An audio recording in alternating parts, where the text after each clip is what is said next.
और आगे बढ़ते हैं। गाजियाबाद से अगली खबर बड़ी है जो कि फैक्ट्री में भीषण आग लगने से जुड़ी हुई है। शॉर्ट सर्किट की वजह से आग लगने की आशंका जताई जा रही है। दमकल की गाड़ियों ने मौके पर पहुंचकर कड़ी मशक्कत के बाद आग पर काबू पाया। इस घटना में लाखों का माल जलकर राख हो गया है।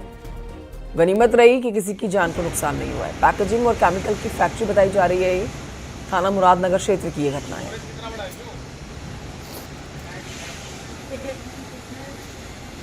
तो ये बड़ी खबर आपको बता रही है। दो खबर आपने अब जो देखी हैं उसमें दूसरी खबर भी गाजियाबाद से ही है, जहां पर ये फैक्ट्री में भीषण आग लगी है। शॉर्ट सर्किट के चलते आग लगने की आशंका जाहिर की जा रही है। गनीमत रही कि जान का नुकसान नहीं हुआ है, क्योंकि जिस समय फैक्ट्री में भीषण आग लगी उस समय फैक्ट्री के अंदर जो कुछ लोग थे वो भागकर अपनी जान बचा लेते हैं और उतनी भारी संख्या में लोग फैक्ट्री में मौजूद नहीं थे। गाजियाबाद से तस्वीरें आपके सामने। शॉर्ट सर्किट के चलते आग लगने की आशंका।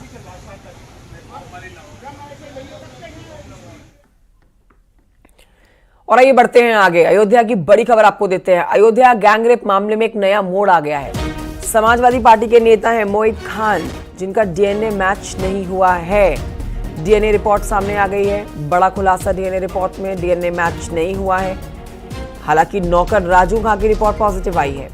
आरोपी मोहित खान और उसका नौकर राजू खान 25 दिन की रिमांड पर हैं। दोनों पर गैंगस्टर एक्ट लगा हुआ है। राम जन्मभूमि थाने के थाना इंचार्ज देवेंद्र पांडे इस मामले की जांच कर रहे हैं। 10 को कोर्ट से दोनों आरोपियों की 25 दिन की रिमांड मिली है। 10 तारीख से दोनों को कोर्ट से 25 दिन की रिमांड दी गई है। लेकिन अब जो एक बड़ा खुलासा डीएनए रिपोर्ट से हुआ है उससे जांच पूरी तरह से अलग मोड़ में चली जाती है।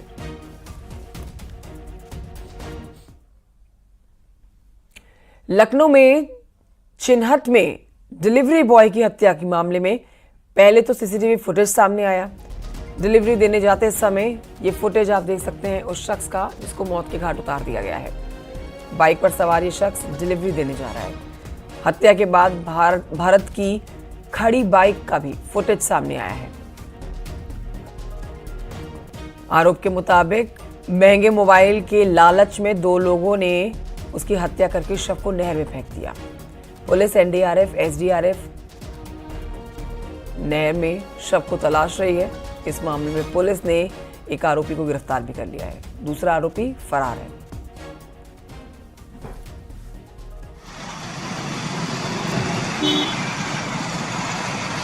पुलिस द्वारा गुमशुदगी की जांच में कुछ तथ्य संज्ञान में आए थे। सीसीटीवी फुटेजेस और सर्विलांस डाटा से प्रथम दृष्टया इनके साथ कुछ अनहोनी होने की घटना संज्ञान में आ रही थी। इस घटना का संज्ञान लेते हुए प्रभारी निरीक्षक थाना चिन्हट द्वारा इस पर जांच पड़ताल शुरू करी गई।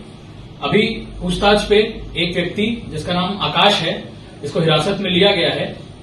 पूछताछ में इसके द्वारा बताया गया है कि प्रथम दृष्टया भरत कुमार की इनके और इनके एक साथी गजानन द्वारा हत्या कर दी गई है। बाराबंकी की मुर्गी थाना और राइस ब्रांड बनाने वाली फैक्ट्री के डीजल टैंक में उतरे 3 मजदूरों की दम घुटने से मौत हो गई है। बताया जा रहा है कि डीजल टैंक की सफाई करने पहले एक मजदूर टैंक में उतरता है। उसके ऊपर ना आने के बाद एक और मजदूर टैंक में उतरता है और इनमें से जब कोई वापस नहीं आया तो फिर एक और मजदूर टैंक में जाता है। तीनों की मौत हो गई है। खबर फैलते ही फैक्ट्री में हाहाकार मच गया। मौके पर बड़ी संख्या में लोग जुट गए। मजदूरों के साथियों ने किसी तरह से तीनों को बाहर निकाला है। सीएचसी ले जाया गया, जहां डॉक्टरों ने तीनों को मृत घोषित कर दिया। यहाँ पे जो एक चैम्बर बना हुआ है जिसमें यहाँ पे पेट्रोल और इनका जो अन्य चीज़ें यहाँ पे स्टोर होती थी, वहाँ पे जब चैम्बर में किसी वजह से जब यहाँ के ऑपरेटर और जो टेक्नीशियंस 1 बाय 1 उतरे और वहाँ पे गैस की वजह से या किसी अन्य वजह से जब वहाँ पे उनको सफोकेट हुए तो तीनों 1 बाय 1 तीनों गए, एक के बाद दूसरा, दूसरे के बाद तीसरा, और तीनों वहाँ पे अचेत हो गए। तुरंत यहाँ फैक्ट्री के जो संबंधित यूनिट के जो इंचार्ज होंगे इनको उन्होंने देवा में जो सीएचसी है वहाँ पहुँचाया, लेकिन वहाँ इनको मृत घोषित कर दिया गया है। बढ़ते हैं आगे। लखनऊ से बड़ी खबर, जहां पर आज ओलंपिक और पैरालंपिक के पदक विजेताओं को सम्मानित किया जाएगा। सीएम योगी इन खिलाड़ियों को सम्मानित करेंगे। इस मौके पर प्रदेश बीजेपी अध्यक्ष भूपेंद्र चौधरी भी मौजूद रहेंगे। यूपी का प्रतिनिधित्व करने वाले 6 सामान्य और 8 पैरालंपिक खिलाड़ियों को आमंत्रित किया गया है कार्यक्रम में। इन खिलाड़ियों को कुल 22 करोड़ 70 लाख रुपए का इनाम भी दिया जाएगा। पैरा खिलाड़ियों को 20 करोड़ 30 लाख रुपए और सामान्य खिलाड़ियों को 2 करोड़ 40 लाख रुपए की धनराशि पदक में दी जाएगी।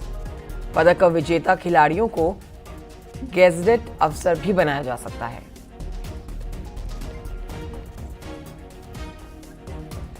तो ये बड़ा कार्यक्रम आज का, जहां पर मुख्यमंत्री योगी आदित्यनाथ मौजूद रहेंगे। 22 करोड़ 70 लाख रुपए की धनराशि इनाम में दी जानी है ओलंपिक और पैरालंपिक मेडल विजेताओं को।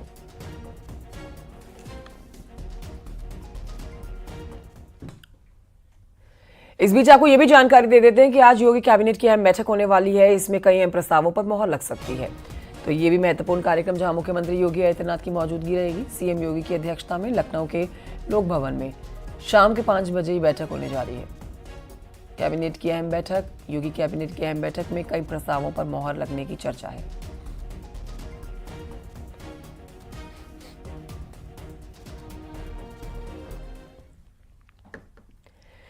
उधर सीएम योगी आज सभी मंडल जिलों के आला अधिकारियों के साथ मीटिंग भी करने जा रहे हैं। आगामी त्योहारों को देखते हुए ये बैठक बुलाई गई है, जो कि कई मायनों में काफी अहम है। सीएम योगी के आवास पर होने वाली इस बैठक में पुलिस और प्रशासन के आला अफसर वीडियो कॉन्फ्रेंसिंग के जरिए जुड़ेंगे। शाम 7:30 बजे से 8 बजे तक ये बैठक चलेगी। तो योगी कैबिनेट की बैठक के बाद आप कहिए कि ये एक और बैठक होगी, जहां पर अधिकारी जुड़ेंगे वीडियो कॉन्फ्रेंसिंग के जरिए। आगामी त्योहारों के मद्देनजर चाक चौबंद सुरक्षा व्यवस्था के ऊपर चर्चा की जानी है।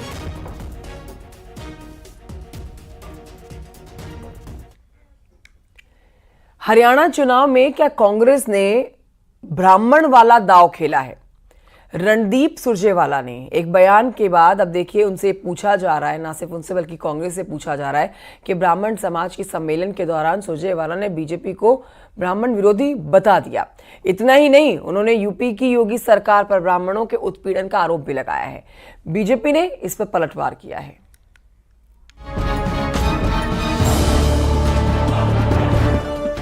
हरियाणा चुनाव में सियासी पारा हाई होते जा रहा है। बयानों की तलखी बढ़ती जा रही है। अब कांग्रेस नेता रणदीप सिंह सुरजेवाला ने बीजेपी पर बड़ा हमला बोला है। कैथल में ब्राह्मण समाज के सम्मेलन के दौरान सुरजेवाला ने बीजेपी को ब्राह्मण विरोधी बता दिया। इतना ही नहीं, उन्होंने यूपी के सीएम योगी आदित्यनाथ पर भी हमला बोला है। उन्होंने योगी सरकार पर ब्राह्मणों के उत्पीड़न के आरोप लगाए। कहा, ब्राह्मणों की राजनीतिक हत्या कर यूपी में योगी आदित्यनाथ का कद बढ़ा है। क्या हुआ पूरे उत्तर प्रदेश के ब्राह्मण नेतृत्व को? कहां गया बीजेपी का पूरा उत्तर प्रदेश का ब्राह्मण नेतृत्व? एक एक व्यक्ति से जाकर पूछ लीजिए, कानपुर पूछिए, बनारस पूछिए, लखनऊ पूछिए, मेरठ पूछिए, एक एक व्यक्ति को चुन चुनकर आदित्यनाथ ने मारा है। एक एक व्यक्ति को चुन चुनकर चिन्हित करके पंडित जी बीजेपी के लोगों ने नकारा है। एक एक व्यक्ति को चुन चुनकर उनके नेतृत्व को समाप्त किया है, क्योंकि सब जानते हैं कि नेतृत्व इस देश का सबसे बड़े प्रांत से आता है और वो उत्तर प्रदेश है। इसलिए अगर आदित्यनाथ को जिंदा रखना है तो ब्राह्मण समाज को मारना पड़ेगा। उनको मार कर उसके बाद उनकी राजनीतिक जो मार है उसके बाद फिर आदित्यनाथ का कद बढ़ा होगा। अजय सिंह बिष्ट उर्फ आदित्यनाथ। केंद्रीय मंत्री गिरिराज सिंह ने रणदीप सुरजेवाला के बयान पर पलटवार किया है। उन्होंने कहा कि ये वोट के खातिर किसी भी कीमत पर अपने चेहरे को बदल सकते हैं। रणदीप सुरजेवाला बताएं कि मुसलमानों के लिए प्राण देने के लिए तैयार हो जाते हैं। आज कहां से याद आ गया ब्राह्मण हिंदू ये वोट के खातिर ये किसी भी कीमत पर अपने चेहरे को बदल सकते हैं, गिरगिट से ज्यादा। ब्राह्मण पर सियासी तकरार शुरू हो गई है। कांग्रेस बीजेपी को ब्राह्मण विरोधी बता रही है, तो बीजेपी पूछ रही है कि इन्हें ब्राह्मणों और हिंदुओं की याद कैसे आ गई। हरियाणा के रण में क्या कांग्रेस ब्राह्मण काट खेल रही है? रणदीप सुरजेवाला के बयान पर ये पूछा जा रहा है, लेकिन फिलहाल ब्राह्मण पर सियासी तकरार जारी है और आरोप प्रत्यारोप भी जारी है। Bureau report, news 18।